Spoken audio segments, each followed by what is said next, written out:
మనకి రీసెంట్‌గా online betting వల్ల చాలామంది గూడా ఆత్మహత్యలు చేసుకోవటాలు, లేదంటే వాళ్ళ జీవితాలే నాశనం అయిన సందర్భాలు గూడా మనం జూసాం. అయితే మరి దీనికి సంబంధించి అంతకుముందు కొన్ని రాష్ట్రాలు చూసుకుంటే మరి వాళ్ళ రాష్ట్రాల్లో బెట్టింగ్‌ని నిషేధించే విధంగా, ఆన్‌లైన్ బెట్టింగ్స్ నిషేధించే విధంగా మరి వాళ్ళైతే చర్యలు తీసుకున్నారు. కానీ ఇప్పుడు అయినా సరే కొన్ని టెక్నాలజీస్ వల్ల చాలామంది ఆడుతా ఉన్నారు. అందుకని జెప్పేసి ఇప్పుడు డైరెక్ట్‌గా కేంద్ర ప్రభుత్వమే రంగంలో దిగింది.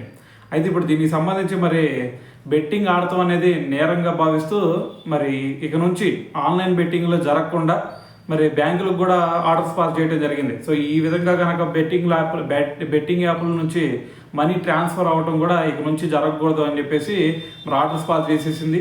సో దాని తర్వాత వచ్చేసరికి మరి ఈ బెట్టింగ్ యాప్స్కి సంబంధించి ప్రమోషన్స్ ఏవైతే ఉంటాయో అవి కూడా నేరం అని చెప్పేసి మరి ఒక బిల్ను కూడా తీసుకురావడం జరిగిందనమాట. సో మరి దీంట్లో క్యాబినెట్లో కూడా దీనికి సంబంధించి ఒక బిల్ తీసుకొచ్చారు. అయితే మరి ఇక నుంచి మరి కేంద్రం కూడా కొంచెం స్ట్రిక్ట్గా వ్యవహరించే ఛాన్సే కనిపిస్తూ ఉంది.